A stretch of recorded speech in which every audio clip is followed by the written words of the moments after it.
ഇതൊക്കെ ഭയങ്കര two late ആണ്. ഇതെന്നെ ഒരു കൈൻഡ് ഓഫ് ടാക്ടിക്സ് ആണെന്ന് ഞാൻ സ്ട്രിക്ട്ലി ബിലീവ് ചെയ്യുന്നുണ്ട്. അദ്ദേഹത്തിന്റെ ഒരു റെഗുലർ ഡ്രാമ ഉണ്ടല്ലോ, ലൈക്ക് ഒരു സിമ്പതി എമ്പതി ഒക്കെ പിടിച്ചു പറ്റാനുള്ള ഒരു സാധനം. ആളുകളുടെ മുമ്പേ ഭയങ്കര നല്ല മനുഷ്യനാണെന്നും ഭയങ്കര എന്താ പറയാ നന്മയുടെ നിറകുടമാണെന്നൊക്കെ കാണിക്കാനുള്ള ഒരു വളരെ സാധാരണ ഒരു നിഷ്കളങ്കനാണെന്ന് കാണിക്കാനുള്ള കുറെ ശ്രമങ്ങളുണ്ട്. അതിന്റെയും കൂടെ എലമെന്റ് ഇതിനകത്ത് നന്നായിട്ട് കാണാൻ പറ്റുന്നുണ്ട്. എനിക്ക് പേഴ്സണലി വിസിബിൾ ആവുന്നുണ്ട്, എന്നെ പോലെ പല സർവൈവേഴ്സിനും വിസിബിൾ ആവുന്നുണ്ട്. പക്ഷെ രാജയ്ക്ക് ഈ ടോട്ടലി ഡിസേർവ് ഇറ്റ്. അയാളെ രാജ്യം മാത്രമല്ല, എന്താണ് അയാളെ ഒരു ഫിലിം ഇൻഡസ്ട്രിയിൽ നിന്ന് തന്നെ ബാൻ ചെയ്യണം. കാര്യം നമ്മളെപ്പോലുള്ള 100,000 സർവൈവേഴ്സിന്റെ ഡ്രീമില് ചവിട്ടി കയറി നിന്ന് ഉണ്ടാക്കിയ പദവിയാണ് ഇന്ന്. തിയേറ്ററിൽ നമുക്ക് ഓരോ മൂവിയിൽ ഇയാൾ ഓരോ സീൻ ബൈ സീനിൽ വരുമ്പോഴൊക്കെ ഓരോ സർവൈവേഴ്സിനും അത് തോന്നുന്നുണ്ട്.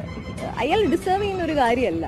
നമ്മൾക്കിവിടെ അയാളുടെ ടാലന്റോ അയാളുടെ സോക്കോൾഡ് മഹാനടനോ ഇതൊന്നും ഇവിടെ പറയേണ്ട ആവശ്യമില്ല.